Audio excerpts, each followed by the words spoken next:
Get ready, Staten Island. It's time to celebrate 5 years of Ferry Hawks baseball. The Ferry Hawks are back at SIUH Community Park this week against the Hagerstown Flying Boxcars. A 5-game series starting Wednesday with first pitch at 6:30. Thursday at 4 p.m., it's Jewish Heritage Night. Friday at 7 p.m., it's Soccer Night and kids glow around the bases postgame. Saturday at 6:30, it's Broadway Night with postgame fireworks and Broadway Rave. Sunday at 1:30, it's Military Appreciation Day and the kids run around the bases. Visit ferryhawks.com now to lock in your seats. Blowing ad budget on metrics that look great till the CFO sees them? That's bull spend. And marketers are calling it out in Dashboard Confessions. I remember telling my boss, it'll be good for the brand, when leads were slow. Yeah, it wasn't. Cut the bull spend. LinkedIn lets you target by company, job title, and more. Advertise on LinkedIn. Spend $250 on your first campaign and get a $250 credit. Go to linkedin.com/campaign. Terms and conditions apply. Cory Zelnik, dear friend of mine, like my brother. Amazing commercial real estate guy here in New York. Season ticket holder for how many years now, Cory? I think it's about 23. 23 years. And you're on the second row. Yes. You have great seats. You're right there.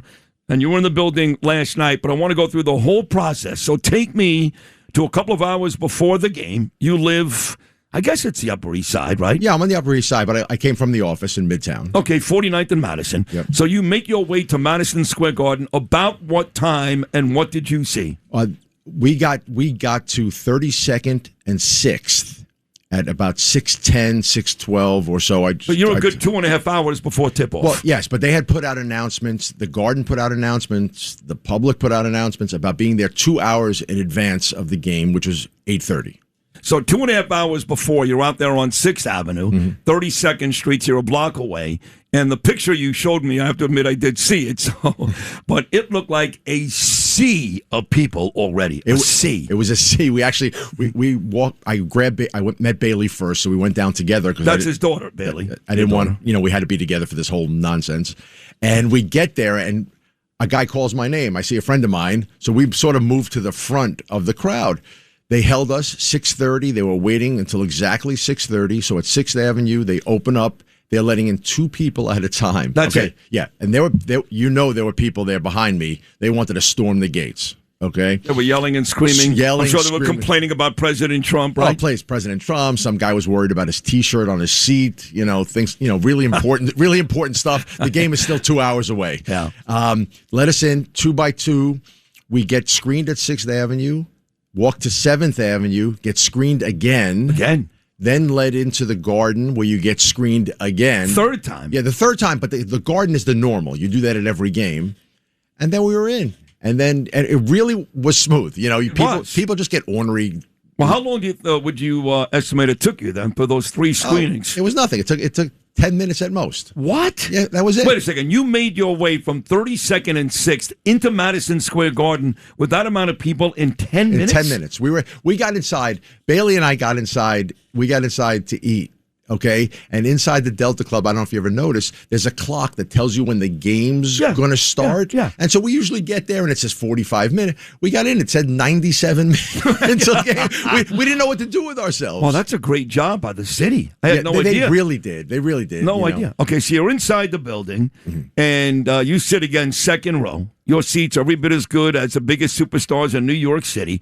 And we know the regulars, Ben Stiller, Spike Lee. Watching on television, they pointed out Eli Manning was sitting next to Derek Jeter. They showed Jay-Z. Anybody else that you saw there last night that you don't see regularly at Madison Square Garden? Well, quite frankly, Jay-Z doesn't come that often anymore. He showed up for one playoff game against Cleveland, and he showed up for this game. He's a Brooklyn Net guy. He owned a piece of the Nets for a while. Yeah, back in the day. And look, he's a New York guy. Everyone loves seeing him, They make a big deal about him. And he goes with Beyonce, right? They come together. No. Well, he did last game. No. No? No Beyonce. No Beyonce. Bailey was hanging out with Jay-Z on the court before the game. No kidding. Yeah. So there was none of that. Monica Crowley was sitting in Bill O'Reilly's seats in front of me. So Bill wasn't there. He was not there. But Monica was in O'Reilly's seats. Now, why wasn't Monica in the suite with President Trump? I don't know, but she's his ambassador. She was a better place. She was. She had better seats. Of course. And Howard Lutnick was in his regular seats across the court on the floor. He's on the floor across the court every game. Yeah, he when he was just a businessman, he was always there. So Right. he's a regular. Right. So you had that. And He was actually the one guy at that rally I was at in Rockland County for Mike Lawler a couple of weeks ago, when Jackson Dart introduced the president. It was Howard Lutnick. He was the guy. This was probably still during the Cleveland series that screamed to that crowd of 6,000, "Let's go Knicks." There you go. Yeah, there you go. No. I think, by the way, side note, I think they've done a good job of keeping him sort of on the low. Lutnick, yeah. After the Epstein stuff. Yeah. No question. Anybody else you saw last night that, was kind of cool? Look, I go all the time, and Chris Rock was there. Some of the I like seeing the regulars that come all the time. Yeah. The one. Do you get along with Spike Lee? Spike and I don't speak. You don't speak, okay. No. Do you not like him, or you just? I'm not a huge fan. Right. I'm not a huge fan. God, I love you. You are the best. You are the best. Now, Steve Sharip is filming in California, so he wasn't there. Right, Steve wasn't there. Yeah. Imperioli was pushed back 4 rows. Oh, Mike Imperioli was there. He was there. He was pushed back 4 rows. How was his hair last night? It was gray and tight. It's grown in a little bit. Because he had that crazy, like Jay-Z last night. What the hell was that? Yeah, I think. I know you want to show everybody you're black, but take it easy. Calm down. He took the cornrows. He took the cornrows out. Oh, he looked ridiculous. Was Whoopi Goldberg there? No, right? Whoopi was not there. Yeah. I saw Jon Stewart was there. Oh, he loves me. Yeah. Calls me the Jewish Thanos. All right, so a nice celebrity crowd, and now we start the game. Mm-hmm. And look, the fact is that the refs seemed one-sided last night. Mike Brown never complains. He complained about it after the game. 24-second half free throws for San Antonio to 8 for us. And Brini was doing a good job. See, I'm watching it on TV. You're there pointing out those guys, some of the real physical fouls that San Antonio was committing even early in the game that the refs never called. Yeah, I agree. Look, this has been the most physical series. This is like Detroit, Chicago back in the day. I'm okay. It's the NBA Finals. Let them kill each other, but at least be fair about it. 100%.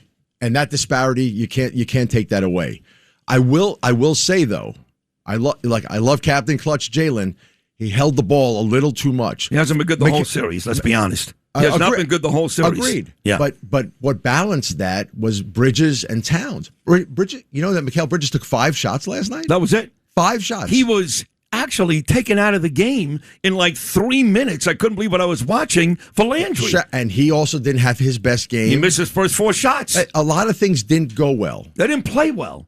Bottom line is, and I know we don't. We always say they didn't play well as if there's no competition. Right. Like we never give the opposing team any credit. Our team is, we didn't play well. Well, maybe San Antonio just played better. They did win the Western Conference. They're a great basketball team. Most of the experts not in New York, Knicks fans, had San Antonio winning this series in 7. So they outplayed us last night. 100%. And they're young, and San Antonio and OKC are going to go at it for years out west. Many years. Very good, very good. Well, do you think then the window, because this is what Stephen A. Smith said on this show yesterday, that what you just said, San Antonio, they're probably here 2 years early. Yes. They could be great for a decade. Oklahoma City, same thing. He seems to think the Knickerbocker window is a lot shorter.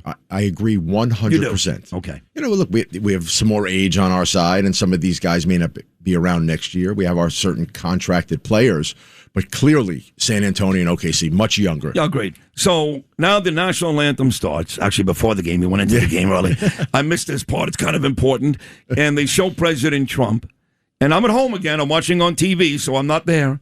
And I text you. First, you sent me a picture of President Trump up there in the suite. You sent me the picture. So I can see Witkoff, his granddaughter Kai, the president, and Dolan, who I didn't recognize. He's wearing jackets like I would wear. And a tie. And he wore a tie. Right, Jimmy never wears a tie. So then they they show the president. They didn't introduce him. They show him, and I heard more boos, and I texted you, and I said, I didn't like what I just heard. Now, I've been told this morning, President Trump said he had a warm reception. My guys are saying, well, we heard a smattering of boos and applause, but from where I was sitting, I didn't like what I heard. No, I would tell you're probably 75-25 on the boo meter. Yeah, there were some people cheering. Yeah, me amongst them. And quite frankly, it was not a Kathy Hochul moment at a hockey game. Well, she got 100% boos. Right, they blew her out. So did Mikey Muhammad Sherrill in New Jersey after Jack Hughes won the gold medal. She did the first New Jersey Devil game. Both governors in New York and New Jersey got 100% booze, but you're thinking probably 75% booze for Trump? If I had to measure it, I would go that way because it was certainly not 100% boo. Did they show him again at all throughout the game? You were watching. I don't know. No, in the arena. Did they put him on the big screen? Or They the never put scoreboard? him on the screen. They never put him on the screen? No, they just called him up. They said he was there. I'm sorry. They put him up on the initial introduction. They did. Yes, and then they didn't. But they did didn't Mike show him. even say President Trump, ladies and gentlemen? The PA announcer Mike. Did he say anything about? No, he didn't do that. None of that. He did salute during the national anthem. Trump they showed did. him. Yeah, I think that's what they showed him doing that. Yeah, on TV for too. a quick second, and that was it. Yeah, and on the announcement that he was there was when they did the booing and the right. So do you agree with Stephen A. Smith that the reason why the Knicks lost last night was because President Trump was in attendance? I could not disagree more. I mean, it's the stupidest thing I've ever heard. I know, but he's doubling down on it and tripling down on it. And then Chuck Schumer, that asshole, who I actually tweeted directly yesterday. Oh, man, I ripped Chuck Schumer a new anus. You should go back and look at my Twitter, at Sid Rosenberg19, at Sid Rosenberg19. I pummeled Chuck Schumer. He's on Twitter saying pretty much the same thing. Hey, Trump, stay away. It's ridiculous. Hakeem Jeffries, what are they talking about? I will tell you, for those guys who tell you that we lost because Trump was there, I will give you this. I think we lost because Dolan was up in his suite and not in his regular seat. I will tell you that, okay? Because I at one game, I don't know if you know who Gary V is, Gary Vaynerchuk. He's a huge following. He's a big marketing guy. Gary V, sure. Okay, and I know him from some business ventures. I walked in one night, and he was literally sitting next to me. He was in the seats next to me, my guy. Yeah. And so I walk in, I see him, we hug it out, and I sit next to him. We talk all night with hugging and everything. But I normally sit in the other seat. So Bailey and I switched so I could be with Gary. Yeah. That was the one game they lost to Atlanta. So I got ripped by all of my friends for switching seats. You're the fault. You're the reason. I think Dolan being up there is why we lost. That's why we lost. Tell me what it was like. That's hilarious. Tell me what it was like trying to exit the building, especially after a loss. We haven't seen a loss from this Knicks team in about 50 days. I got to tell you, you're talking all day about these watch parties and the noise and the riots outside on a normal day. Cancel them. It was a morgue. Walking out of that place. Right, it was Bailey and I looked at each other. We couldn't believe it. Yeah. But I will tell you, I had a moment. I thought of you because I blew it. We're walking out of the arena. We're coming down the steps, and I guess he came down the elevators or whatever, and we're just walking out smoothly and whatever quickly, and all of a sudden, literally through a regular singular door, I squeezed through, and the guy on my right is Mondami. No way. Yeah, I totally choked. I totally choked. That's kind of like the moment where Spike Lee walked up to me opening day at Yankee Stadium, and I'm looking at my phone, and Danielle goes, "Did you just talk to Spike?" I didn't realize it was even standing there. I blew it. I said I'm going to see Sid tomorrow, and I totally choked. Well, if you saw him coming, would you have said something? I probably not. No, I wouldn't do like an a-hole type of thing. I thought about it, and I said, I would just say, please stop killing the city. Yeah, I think that'd be my line. Yeah. Just so 4 goons wouldn't beat the hell out of me. Because they were there. They were there. So wrapping up this amazing conversation, I'm so glad you came in today. This is going to be the highlight of the show. You'll be back tomorrow night for Game 4. Yep. All right. And the president's not going to be there. So if the Knicks lose tomorrow night, are we still going to blame President Trump for ruining the mojo all the way back before the start of Game 3? One, I heard he still may be there, although now that they lost, he probably will not. He may come back because he went to D.C. last night. They always have to, if they're in the United States, they always sleep in the White House. Okay. That's like a presidential thing. That's how it works, right. But more interesting, I heard that some young lady named T. Swift Taylor may be there. Front row. Her and Travis Kelce. So that'll cause some noise. Right. Well, she was there for the Nick Cavalier series in Cleveland. Well, he's from Cleveland. Right. And they're big. And they love Bernie Kosar. They're big Cleveland fans and all that. So, all right. So maybe not Trump, but maybe Taylor Swift. Yeah. And if they wind up getting married in Madison Square Garden, you think you'll make that? I don't know, but they are talking about getting married in Madison Square Garden. Yeah, I think that's a bait and switch. Yeah. I think it's a bait and switch. Talking about making that, the question is, what New Yorker is going to step up tomorrow? I get last night, President Trump, blah, blah, blah. What New Yorker is going to step up tomorrow and make sure that I'm in the building? I mean, you had Mamdani and Hassan Piker at Madison Square Garden last night. How was Sid Rosenberg not there? It's really unbelievable. Right? It's frightening. Lifelong Knick fan, WFAN sports guy. What New Yorker is going to step up? A Lutnick You're not coming back again. Put Sid Rosenberg at the Garden tomorrow night. Andy Epstein was there, your buddy? Of course he was there. He was there. He was in San Antonio, too, for those games. So I love Andy Epstein. I know. He's one of the nicest guys ever. I think you need a louder voice to get to communicate with some of your people. Okay. To reach out. I'm saying it now. Two things have to happen. You got to cancel all the watch parties, and one of you guys has to make sure that I'm in the building. It's not a lockout game. We can't win the title tomorrow night. We just lost a lot of the tarnish, all right? The tarnish is over, I should say, because we can't win the title anyway. Make sure I'm in the building for Game 4, right? Yes. That's it. It's tarnished tomorrow night. Mike Brown, if they voted for Coach of the Year after the regular season, he'd be it. I think they're going to bounce back. You do? I think they're bouncing back. Knicks in how many? I still think Knicks in 6. Knicks in 6. All right, great to see you. You're so handsome still. You look like $1 million. Thanks for having me. Seriously. No, I love you to pieces. I love you too. You're a great New Yorker, a great American, and a great brother and a great friend. Thank you. Cory Zelnik, ladies and gentlemen. His aunt says, my nephew's a real estate mogul. He's a commercial real estate mogul. He's in the building. He's there every night, folks. When it's cold in November and you guys don't care about the Knicks, you know what I'm talking about, right? When you don't care about the Knicks, now you're showing up every night. He's there.